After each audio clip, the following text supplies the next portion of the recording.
Hello and thanks for joining us on Chicago Tonight. I'm Brandis Friedman. Here's what we're looking at. Chicago Public Schools CEO Pedro Martinez on a major change to how schools will be funded and pushback to that plan. Our Spotlight Politics team on how Chicago police are responding to pro-Palestinian demonstrations on college campuses. Though it will be the city's 27th time hosting a national political convention, it's tough to know what to expect from the event. And preparations for this year's Democratic National Convention in Chicago are underway. WTTW News explains the history of political conventions in Chicago. And now to some of today's top stories. Black women are dying from cancer at higher rates than any other racial or ethnic group. A new 30-year study is going to investigate why. The landmark study by the American Cancer Society aims to enroll more than 100,000 black women across 20 states, including Illinois, making it the largest study of its kind ever conducted in the U.S. Black women who are cancer-free and between the age of 25 and 55 are eligible to enroll. Organizers say the study will allow them to better understand what factors like medical histories, lifestyle, and experiences of their racism affect their risk of developing or dying from cancer. Travelers, mark your calendars. Illinois officials are reminding residents to get their real ID before the federal deadline. Residents have until May 7th, 2025, that's a year from today, to get their real ID compliant driver's license or state ID card. After this date, you'll need a real ID or valid passport to board a domestic flight or to enter secure federal facilities like courthouses or military bases. The ID looks like a standard driver's license or a state ID card, but with a gold star in the upper right corner. The Illinois Secretary of State's office is urging residents to go to their website to make sure they have the documents they need before heading to the DMV. Because we all know what those lines can be like. Ferrero is opening its first North American chocolate processing plant in Bloomington, Illinois. Governor J.B. Pritzker was on hand for today's grand opening. The chocolate giant added 70,000 square feet to its existing manufacturing campus. The plant will produce chocolate used in iconic products like Ferrero Rocher, I can say that, I can eat it too, Butterfinger, and Crunch. Up next, one-on-one with the leader of Chicago Public Schools right after this. Chicago Tonight is made possible in part by the Alexandra and John Nichols family, the Jin and Kay Mabey family, the Polk Brothers Foundation, and the support of these donors.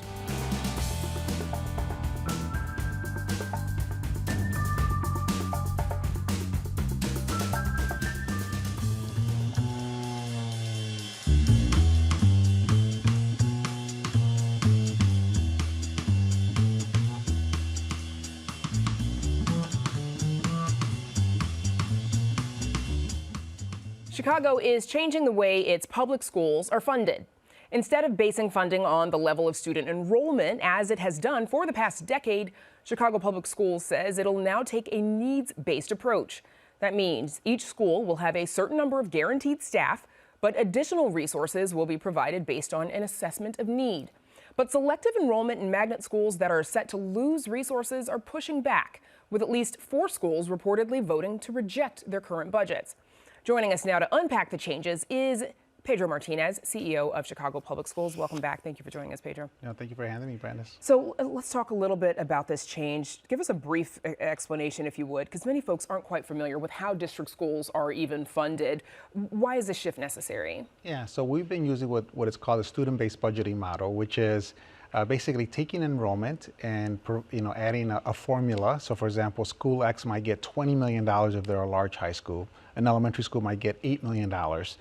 And we try to augment the formula to make it more needs-based, but what we've seen is that it's not transparent. I can't explain to you why this school is funded a certain way versus another school. There's a lot of history and frankly, a lot of inequities as well as variances across our system.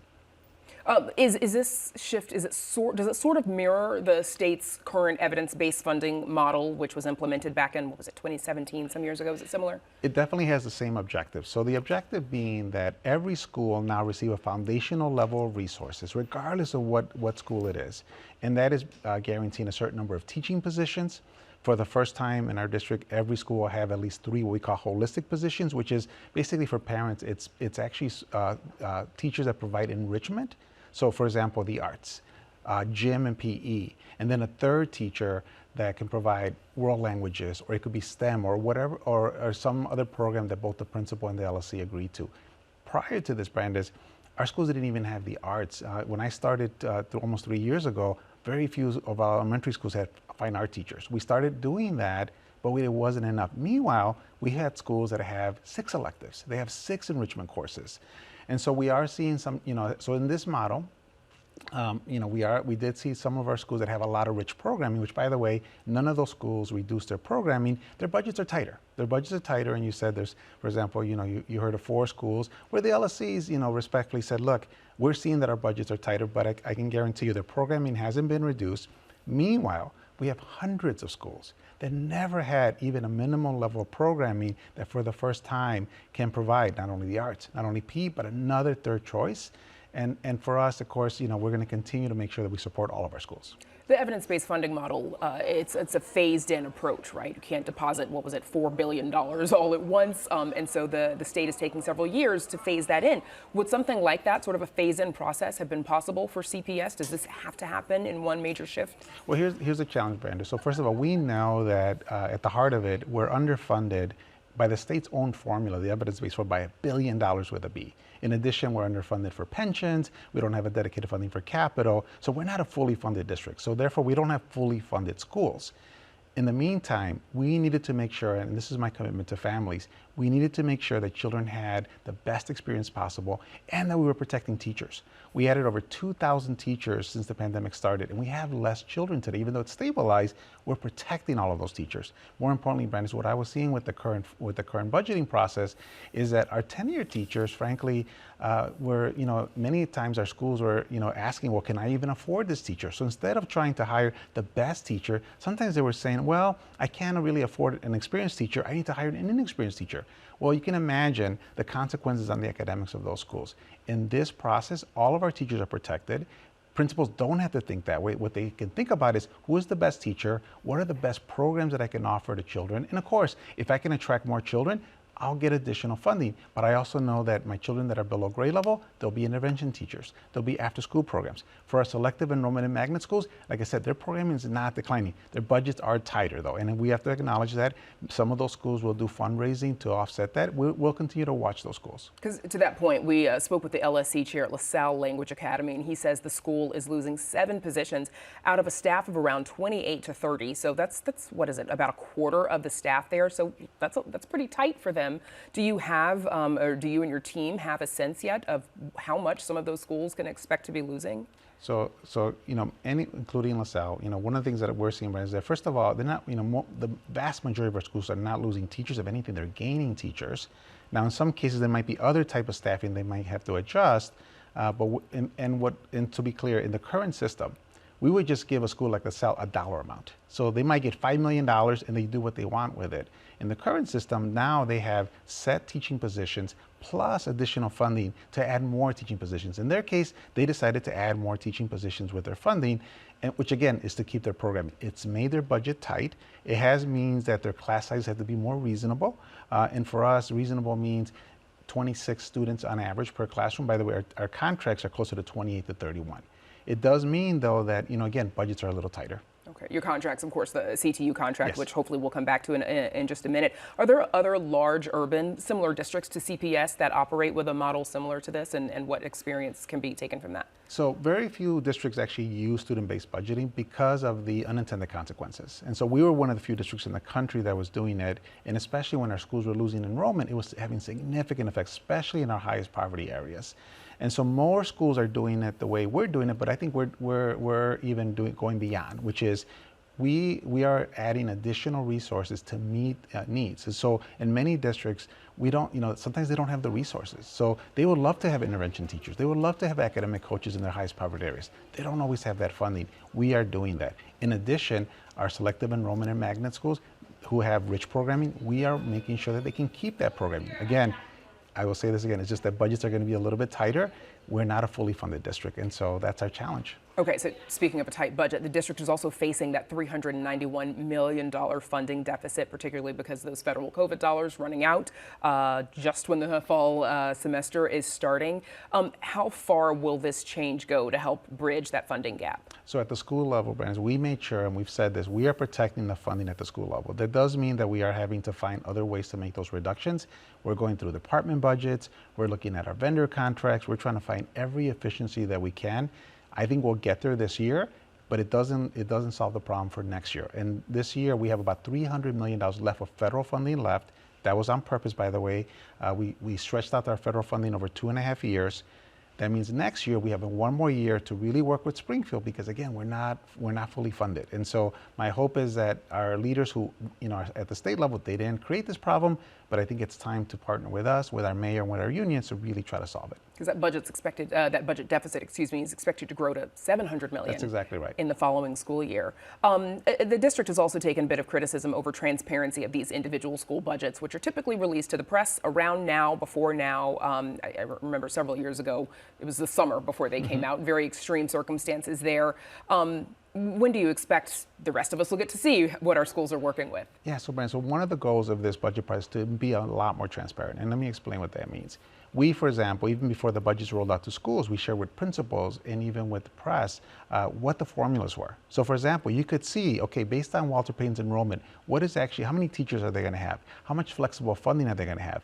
If you have a school that has higher needs, like my alma mater, Benito Juarez, what is their enrollment? How many teachers will they have? What will be the student-teacher ratio? So that has been, we made that more and more public.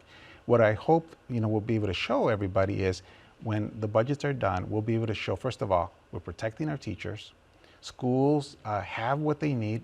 But they're going to be differentiated based on the poverty, based on the needs of their children. And we'll be able to show school by school.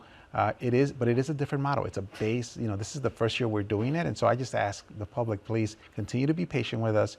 But no, what I'm hearing overall, Brandon, is from our school leaders, from the majority of our families, including teachers, is that this is the right direction. Because in the current system, many unintended consequences were occurring, including, again, our teachers having to be worried if they were tenured, if they were experienced, that they might not be accepted at a school. Many schools that didn't have, even the minimal amount of programming that they needed. So again, we're going to continue to make sure that our schools are supported. Just about a minute left. City is also just now starting negotiations with the Chicago Teachers Union, whose contract is coming to an end this summer. We all know what happened with the last contract. There was that little strike that they had before the contract was completed. Are you anticipating the cost of that contract in this budget? So, Brandon, we don't have that built into the budget. We did just at least have an initial settlement with SIU 73, where we settled on 4% raises on average. These are our lowest. Staff. Yep, these are our lowest paid employees, and we're also making sure that they make a minimum of $40,000 if they work full time. I am hopeful that we're going to have productive negotiations with our teachers union. We value our teachers. Like I said, we're protecting our teachers in this budget. I think the goal is we have to work together to secure more funding from the state. And I know that the mayor's committed to this. I know Ms. Gates is committed to this. And so that's what I'm looking forward to. About 30 seconds. How are you expecting negotiations to go or to be different? You weren't around for the last one, but obviously you heard what happened, but especially considering the relationship between CTU and the city administration. I hope that they're much more cordial, and because our families right now are enjoying the stability. We're seeing amazing results in our schools, including elementaries and high schools. We're seeing record graduation rates. We're the #1 district in the country for reading recovery. And so this is happening because we're seeing stability. I know that our mayor, I know that our union leaders see that. So I am hopeful that this is going to be cordial. But again, we are going to have to advocate together to get more funding from the state. I think parents are hoping for cordiality as well. Pedro Martinez, thank you for joining us. We'll see you next time. Thank you for having me. Of course. Up next, Chicago's history as a convention city. But first, a look at the weather.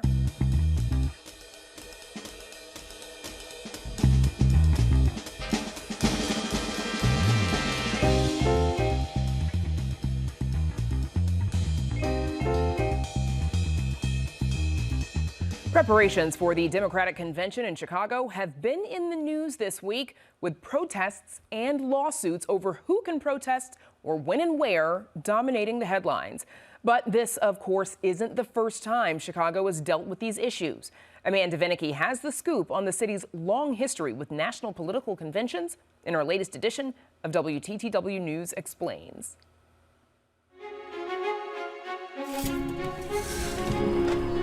Chicago is set to host the Democratic National Convention this summer. And though it will be the city's 27th time hosting a national political convention, it's tough to know what to expect from the event. Perhaps because Chicago conventions have been some of the most memorable, raucous, and consequential in American history. Take the first Chicago convention in 1860. Republicans chose a young Illinois lawyer named Abraham Lincoln to be their standard bearer, even though Lincoln didn't even attend the convention himself. Then there was 1912, where the scene at the Republican convention was so tense that police and barbed wire surrounded the venue. It was former President Teddy Roosevelt versus his successor, the incumbent William Howard Taft. And while Roosevelt won most of the primaries, party leaders picked Taft anyway. The next day, Roosevelt supporters formed the New Progressive Party, and 6 weeks later, hosted their own convention in the same building, naming Teddy their nominee. In 1932, during the depths of the Depression, Chicago hosted both the Republican and Democratic conventions. Republicans nominated Herbert Hoover for re-election, while the Democrats chose Franklin Delano Roosevelt, who introduced a landmark proposal for the very first time. I pledge myself to a new deal for the American people. The 1952 conventions were the first to be televised live, coast to coast.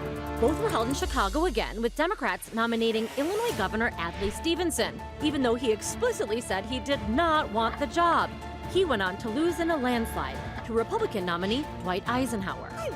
Fast forward to the infamous 1968 Democratic Convention, which descended into violence when Chicago police and Illinois National Guardsmen clashed with thousands of anti-war protesters in Grant Park, with Mayor Daley defending law enforcement. The policeman isn't there to create disorder. The policeman is there to preserve disorder. The Democratic Party walked away having nominated Hubert Humphrey, and the party divisions highlighted in Chicago helped Richard Nixon beat Humphrey that fall. It was 28 years before Chicago got a return engagement, and perhaps the most outrageous thing that happened in 1996 was delegates dancing the Macarena ahead of President Bill Clinton accepting his renomination. So what's in store for 2024? We'll soon find out.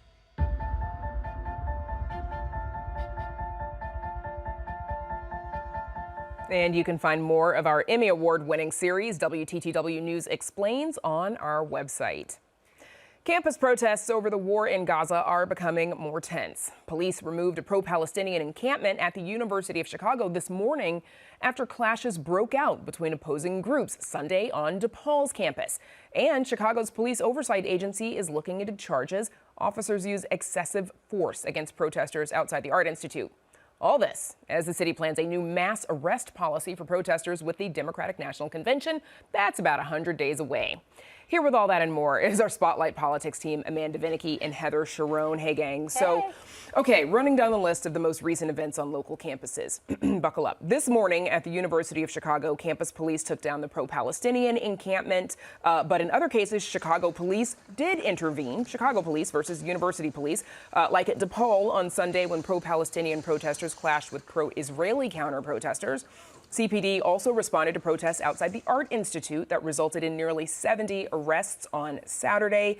Many arrested were students at the school of the Art Institute, and CPD is now facing allegations that they used excessive force with the demonstrators. We're looking at a bit of video of that situation. Heather, there was a video, as I said, of this conflict with police released on social media. What does this video show? Well, the video, which was taken by a Sun-Times reporter, shows officers installing a barricade between the encampment and Monroe on the north side of the Art Institute.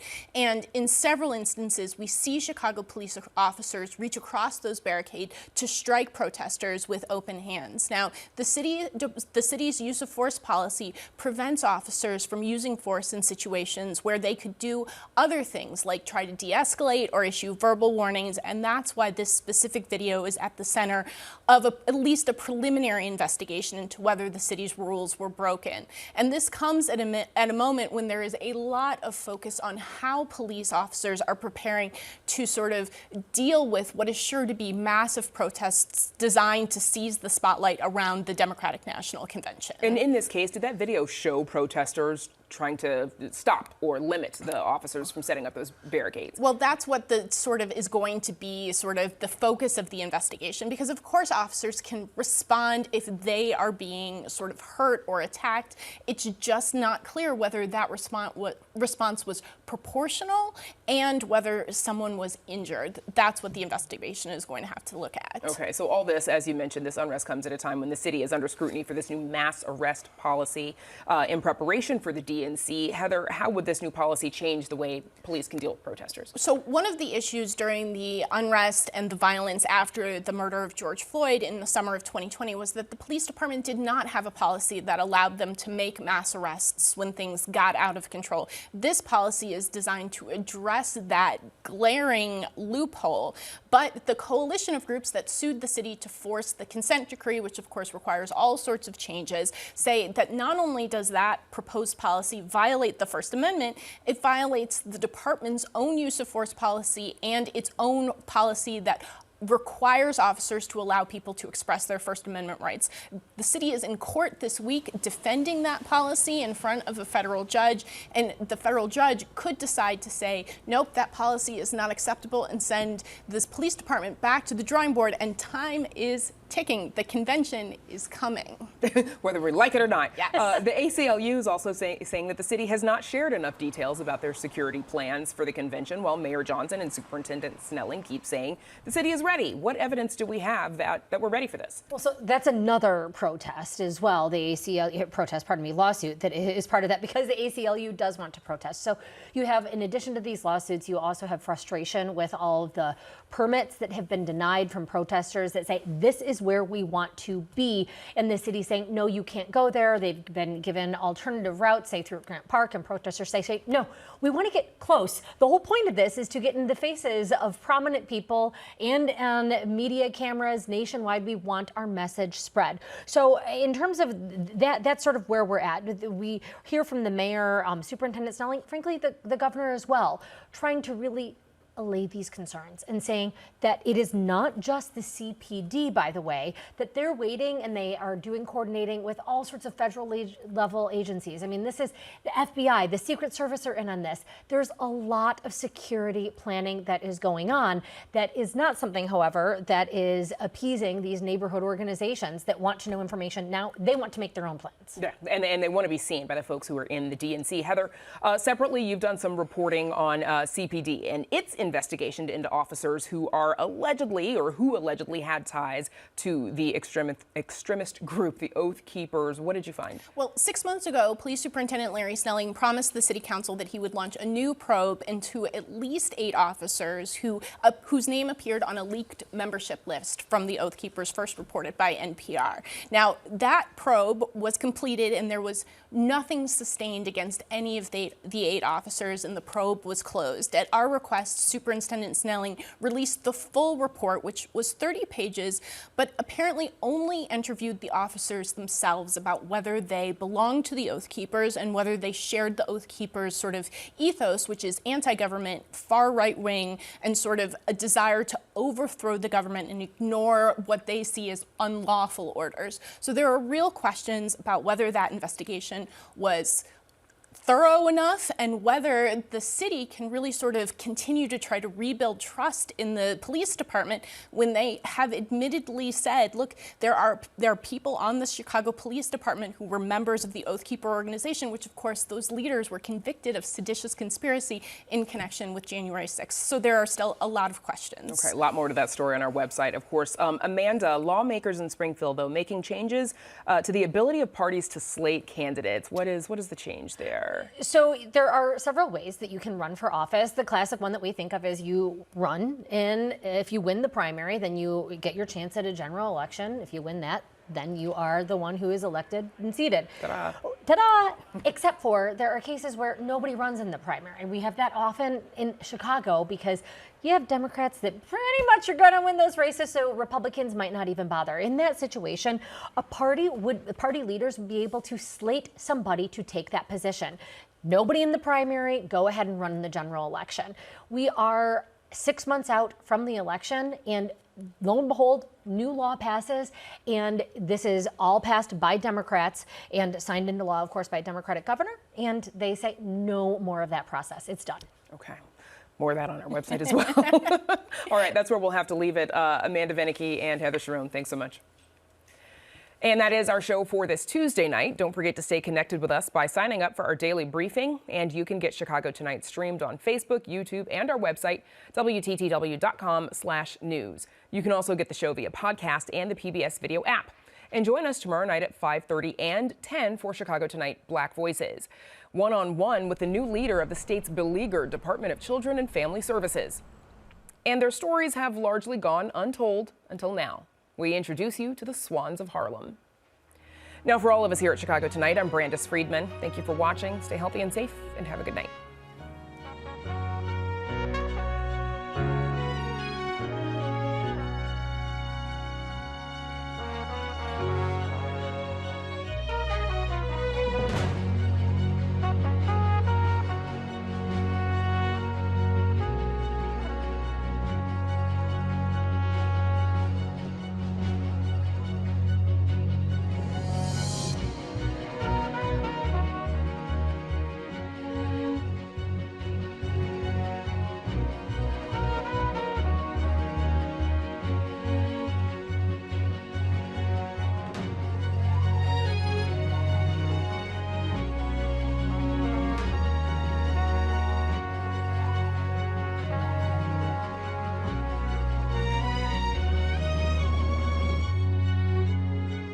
Closed captioning is made possible by Robert A. Clifford and Clifford Law Offices, a Chicago personal injury and wrongful death firm, and proud sponsor of programming that offers advice and strategies to enhance the physical and mental well-being of fellow legal practitioners in Illinois.